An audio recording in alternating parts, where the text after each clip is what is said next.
Hello guys, magandang gabi po sa inyo lahat. Live tayo sa aking YouTube channel. YouTube channel. Kumusta, kumusta? Magandang gabi sa inyong lahat sa ating YouTube channel.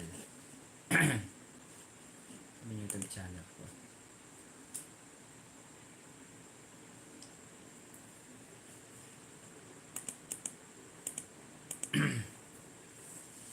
Kumusta po? Kumusta? Alam niyo ba, sa totoo lang, naging mabait na siya ngayon. Mabait na siya ngayon. Hindi na yung dati na lilipas din niya. Sumikat nga yun, di ba? Yung pagsabi na lilipas din niya. Pag ratings nga, di ba?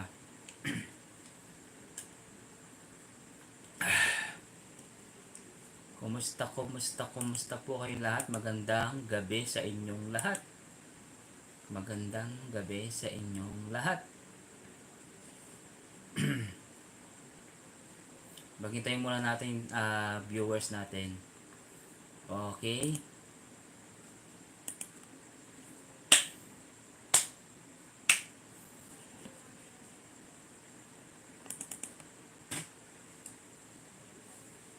Okay.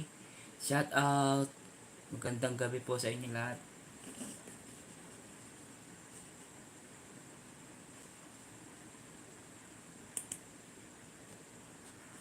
Ayan. Excuse me.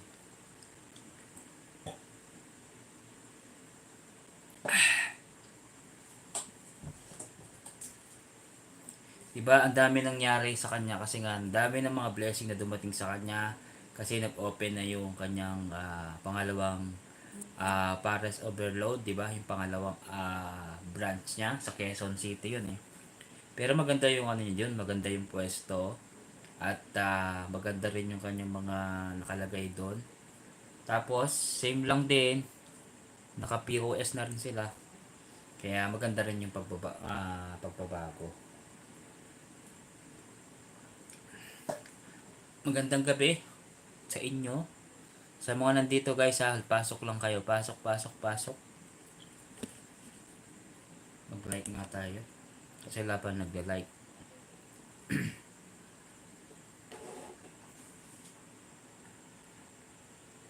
Alam nyo, sa totoo lang ha, nag, nagbago siya. Nagbago naman siya yung pag-ugali niya. Pero, minsan kasi may mga time din na hindi natin masisi kapag halimbawa pagod si Diwata, di ba? Pero ang kagandahan nito guys, mag-open na siya ng branch niya sa Quezon City. Kaya tuwang-tuwa siya kasi nga nangyari. Napaka-bless niya talaga kasi nga maraming sumusuporta sa kanya. Sabi nga nila, di ba? Kahit pilit ka nilang pinapabagsak at siguradong sigurado tataas ka rin. Kasi kahit maraming beses ka pang i-bash at maraming beses ka pang dinadown ng mga tao, lalo na yung mga basher, ah, talagang ano ka talaga, talagang mag-up ka talaga. Especially, sabi nga nila, di ba, kapag sa umpisa talaga, kapag sumisikat ka na, hindi pwede mawala yung basher, talaga sabi nila. Pero porket mo yung nangyari dati, yung sabi niya, lilipas lang yan, no, di ba? Ibig sabihin daw, sabi niya, lilipas lang yan, di ba? O ako nga, binabash nga ako guys eh. Binabash talaga ako. Sabi nila sa akin. Ewan ko sino yung mga nagbabash sa akin na ano lang, parang nag-content lang ako about sa bahay niya. Biglang dumami yung basher ko guys, promise. Grabing mga basher ko dati. Almost, halos lahat ng mga basher ko nandun lahat. Kaya hindi ko pinapansin.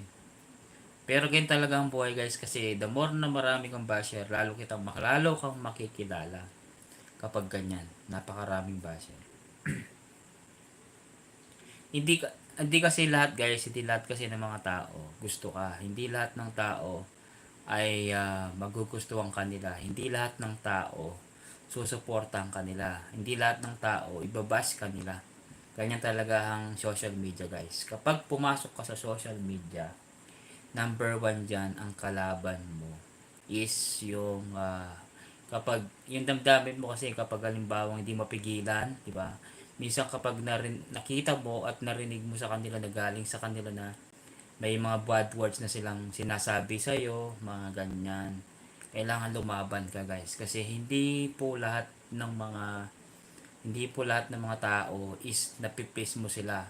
Hindi lahat ng tao basher, hindi lahat po ng tao mabait sa iyo, di ba? Hindi lahat ng mga nasa camera content kanila, kumbaga kumukuha sila ng pambutas sa iyo para marami silang maibabash sa iyo. Ganun 'yun. Ang pangyayari doon, ibabagsak kanila. Ganun ang mangyayari po.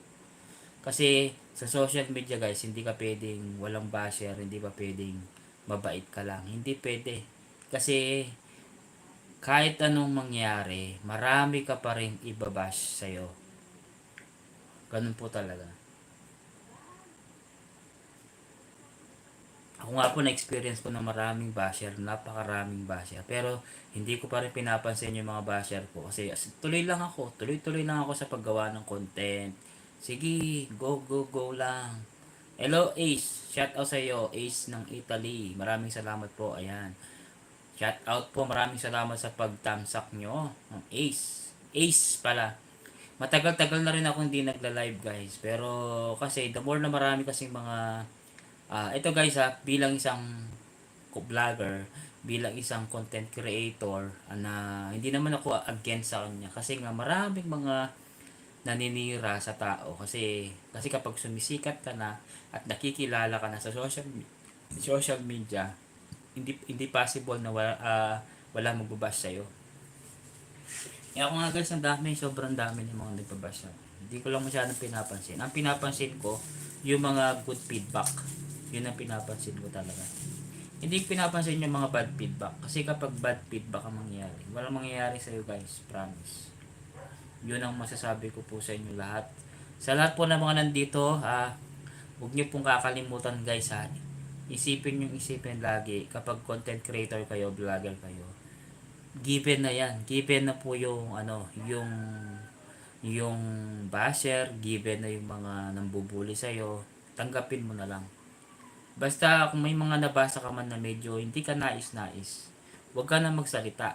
Huwag ka nang huwag nang pansinin.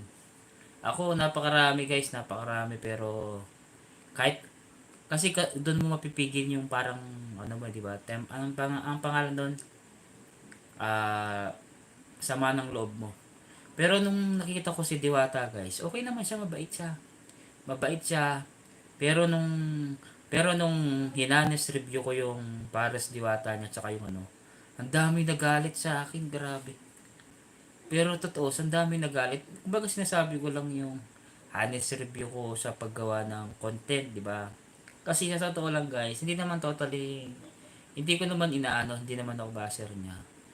Yung Pares niya sa kasi bilang tao at mamamayan na yung niya kasi pangmasa. Yung pangkain niya po guys, pangmasa po talaga. Kasi pwede kang kumain doon na, halimbawa yung mga call center, mga, ang tawag doon, yung mga call center, mga tricycle driver, taxi driver, pwede po silang kumain doon. Lalo na kapag halimbawa gutom na gutom sila, pwede yun. Pero try nyo pong itikman yung kasing tawag dito, Seek and Joy. Napakasarap. Yung Seek and Joy na talaga gusto ko yung Seek and Joy na. Tapos guys, ito pa, sabi ko nga sa inyo, upgrade na yung upgrade na yung mismong parisan niya sa Quezon City.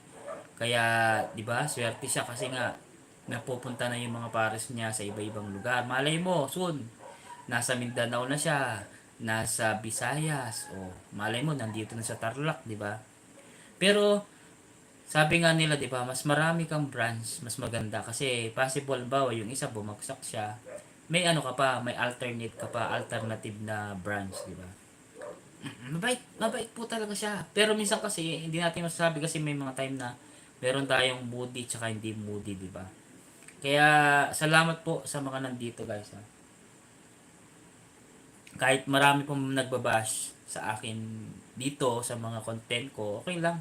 Wala nang problema kasi sa loobin nila yan. Hindi ko naman pwedeng pakialaman kung ano yung mga ginagawa nyo. Guys, content lang kami ha.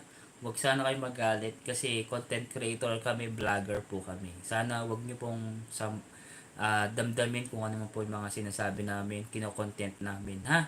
Kasi po, hindi naman kami totally against sa kanya. Kasi napakaraming, alam mo guys, yung mga sinasabi nila, puro below the belt.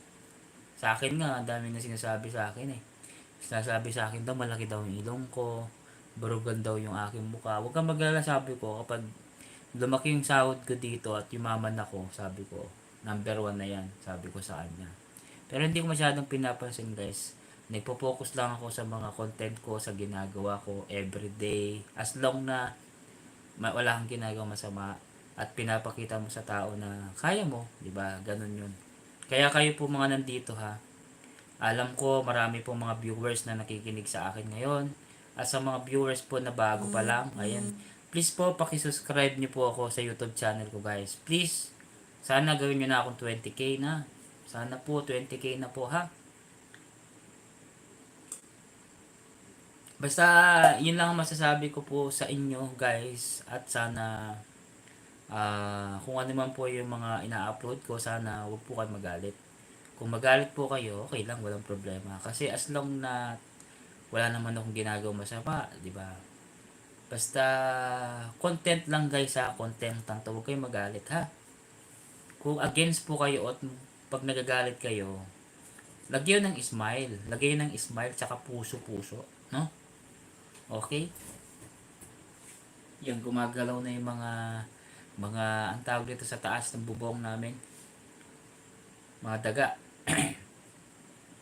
Maraming salamat po. Guys, mag-comment po kayo naman no, para in case makita ko yung pangalan nyo.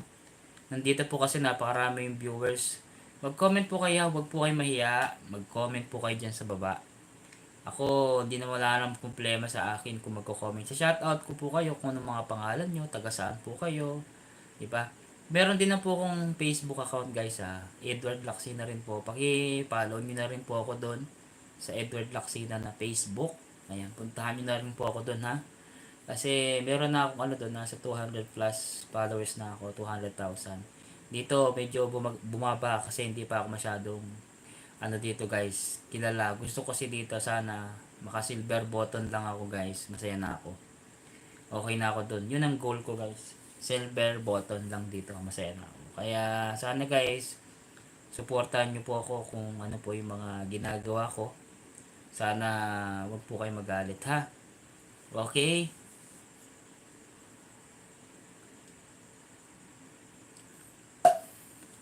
Mag-comment po kayo ha sa lahat po ng mga nandito.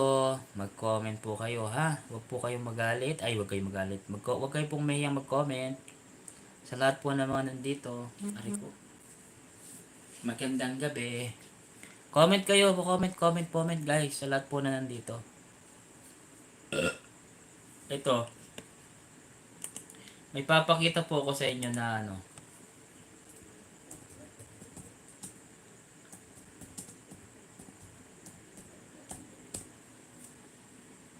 Ayan.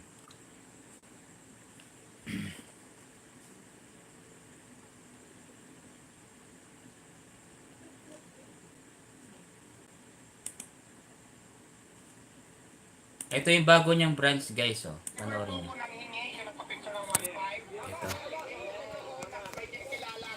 May kinikilingan ako. Nagkataon lang talaga yung mga kilalang vlogger, yung mga influencer, yung mga social media influencer na kilalang mga vlogger na may appointment yan sa akin. Pero ngayon, nandito kayo. Entertain ko naman kayo lahat dahil free ako. Nakikita ko kasi sa social media ngayon, ang pinapakita lang nila, yung negative lang, negative sides lang na hindi pinapakita nila kung bakit sinasabi na mamaya na, kung lang lagi ang nakikita. So dapat ipapakita nyo ang whole video. Clips lang na kumakalat kayo na. Issue nga. So, ayun kayo eh. So, dapat, kung bakit ko ginagawa yun, may full video yun eh. Mahaba yun. Pinapakita nyo kasi ngayon, negative sides lang. So, wala naman ako pagkalang gusto lang linawin lahat na hindi totoo yung nangyari ako ng 1.5. Hindi totoo na namimili ako ng vlogger. Hindi naman doon tayo mahal sa inyo. Kasi kilala nyo ako bilang masipag. So, ngayon talaga ako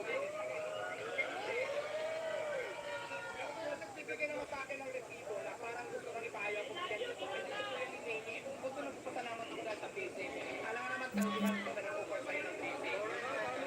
So yan, malinaw lang po yan talaga na hindi po tayo ganon. So ngayon kasi may mga vlogger na gustong sarayin ako, gusto talagang magiging ng kabuhay. Kasalapan lang, importante dito sinabi ko na to, hindi ako mag-agrabyado ng tao. Walapan ako ng patas ng paraan, at saka wala akong taong inaatakan. Patuloy ko lang pangarap ko ng pagpapabuhay. Sana ganun din. Tama.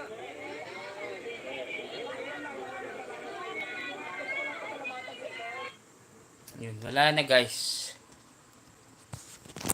Yun. Narinig nyo po daw nagpapabayad, may rin daw nagpapabayad na 1,500 sa kanya. Dahil ng picture. Pero hindi totoo yun. Ano lang yun guys, para lang masira siya. Ganun nangyari. Guys, sa lahat po ng mga viewers na nandito, maraming salamat po sa 6 million people na kanina 20 plus. Maraming salamat po. At sana guys, wag po kayong magsawa magsuporta sa akin guys. Okay? Sa lahat po ng mga nandito, maraming salamat po ha. At ako'y mag-e-end na. Thank you. Maraming salamat.